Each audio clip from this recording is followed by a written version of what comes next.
విశాఖ జిల్లా పెందుర్తి మండలం GVMC 96వ ward Tandra Paparayudu కళ్యాణ మండపం నందు హిందూ సమ్మేళన కార్యక్రమం ఉత్సాహవంతంగా కొనసాగింది.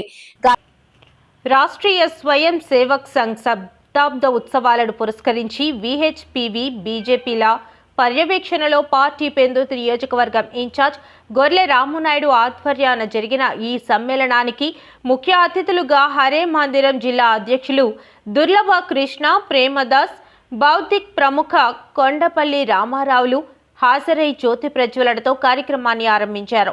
సందర్భంగా వారు ప్రసంగిస్తూ వ్యక్తి నిర్మాణం ఉత్తమంగా ఉన్ననాడే సమాజం ఉన్నత స్థాయికి చేరుకుంటుందన్నారు. ఇటువంటి పరిస్థితి నెలకొనాలి అంటే ప్రతి ఒక్కరూ భగవద్గీత పఠనం ఆవశ్యకత ఎంతైనా ఉందని పేర్కొన్నారు. ఈ సందర్భంగా కార్యక్రమానికి హాజరైన అతిథులు ప్రసంగిస్తూ మహిళా మూర్తుల చేతుల్లోనే హిందూ ధర్మ పరిరక్షణ, దేశ సాంస్కృతి సాంప్రదాయాల రక్షణ ఇమిడి ఉన్నదని తెలిపారు. హిందువులంతా వసుదైక కుటుంబంగా కలిసి నడిచిన రోజున ఎడారి మతాలు ప్రభావం మనపై ఉండదని స్పష్టం చేశారు. ఈ సందర్భంగా నిర్వహించిన సాంప్రదాయ నృత్య ప్రదర్శనలు అందరినీ ఎంతగానో అలరించాయి. అలాగే కార్యక్రమానికి ముందు గోపూజ, గంగిరెడ్ల ఆటలు, ముగ్గుల పోటీలను నిర్వహణ ఆహుతులను ఆకట్టుకుంది. అనంతరం కళాకారులకు కార్యక్రమ నిర్వాహకులు బహుమతి ప్రదానం భావించి సత్కరించారు. ఈ కార్యక్రమంలో వనమాలిన ట్రస్ట్ వ్యవస్థాపకురాలు నాథుల్ల జ్యోతి, స్థానిక నాయకులు గొర్ల రామునాయుడు, సరగడం సత్యనారాయణ తదితరులు పాల్గొన్నారు. తీసుకొచ్చినటువంటి విద్య, ఆ విద్య మూలంగా ఈ రోజు మనం ఏం చేస్తున్నామంటే ఆ చదువుకునేటటువంటి వాళ్ళకి కూడా ఏం చదువుతున్నాడు కూడా తెలియదు. కేవలం ధన సముపార్జన కోసం మాత్రమే చదువుతూ ఉన్నాడు.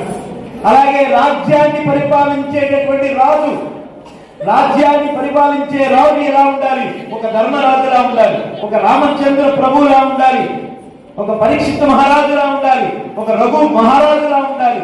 కానీ ఈరోజు రాజులు ఫుల్ కరప్టెడ్ అయిపోయారు, రాజులు కరప్టెడ్ అయిపోయారు. కాబట్టి ఈ ముగ్గురు అంటే తర్వాత తల్లిదండ్రులు, జన్మనిచ్చినటువంటి తల్లిదండ్రులు ఏం చేస్తున్నారు? బిడ్డల్ని నాన్న బాగా చదువుకో, అమెరికాకి వెళ్ళు, డబ్బులు బాగా సంపాదించు, వాడిని ఎలా అంటే ఒక ఏటీఎం మిషన్ లా తయారు చేస్తున్నారు. అప్పుడు వాడు ఏం చేస్తాడు? ఈరోజు మన యొక్క హైందవ సంస్కృతిలో, సనాతన ధర్మంలో ఎక్కడా కూడా వృద్ధాశ్రమం అనేటువంటి కాన్సెప్టే లేదు, ఎక్కడా లేదు.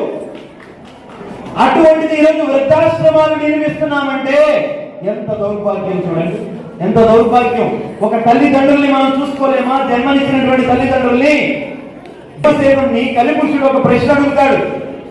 ఆ ప్రశ్న ఏమిటంటే, ఒక పెద్ద కుండలో నీళ్లు 5 చిన్న కుండలలో వేస్తే ఎలుక వచ్చిందంట.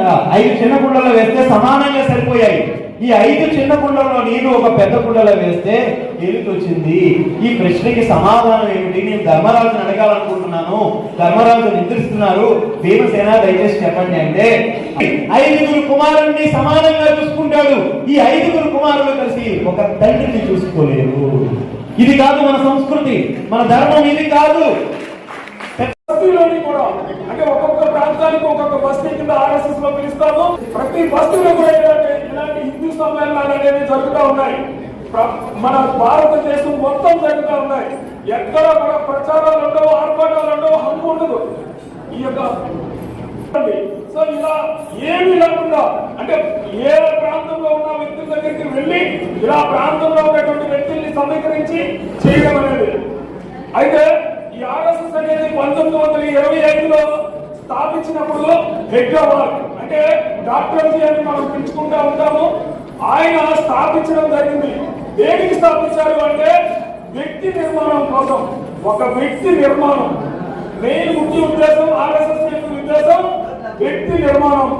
వ్యక్తి యొక్క నిర్మాణం చక్కగా జరిగినట్లయితే సమాజం యొక్క నిర్మాణం ప్రాపర్ గా జరుగుతుందని నమ్మిన వ్యక్తి ఆ రోజు నుంచి ఈ రోజు వరకు కూడా మీరు చూసినట్లయితే అత్యంత అంటే ప్రపంచంలోనే అతి పెద్ద సామాజిక సంస్థగా ఉన్నటువంటి సంస్థ ఏదైనా ఉందంటే ఆర్ఎస్ఎస్ అని చెప్పాలి. ఈ రోజు చాలా విషయాలు ఉన్నాయి. మన కొండపల్లి రామారావు గారు అవన్నీ చెప్పడానికి వచ్చారు. అదే రకంగా మనకి స్వామీజీ కూడా చెప్తారు. అలాగే పర్యావరణం గురించి కానీ అన్ని విషయాలు మనం నిర్ణయించుకున్నాము. ఇది సంఘము చేసినటువంటి కృషి. హిందూ సమాజము నిలబడి ఆత్మవిశ్వాసంతో చేసినటువంటి పని. దీని ద్వారా ఈ రోజున భవ్యమైన రామమందిర నిర్మాణం జరిగింది. ఈ విధంగా చెప్పుకుంటూ అనేక విషయాలు సంఘం ద్వారా ఈ సమాజంలో చేయబడి, అందుకనే ఈ రోజు అనేక మంది సంఘానికి దగ్గర ఉంటున్నారు.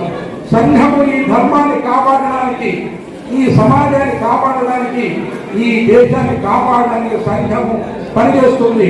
అది మనందరం కూడా కలిసి పనిచేయాలని చెప్పేసి అనేక మంది యువకులు సంఘంతో కలిసి పనిచేస్తున్నారు. సంఘము ఒకే ఒక లక్ష్యంతో పనిచేస్తుంది.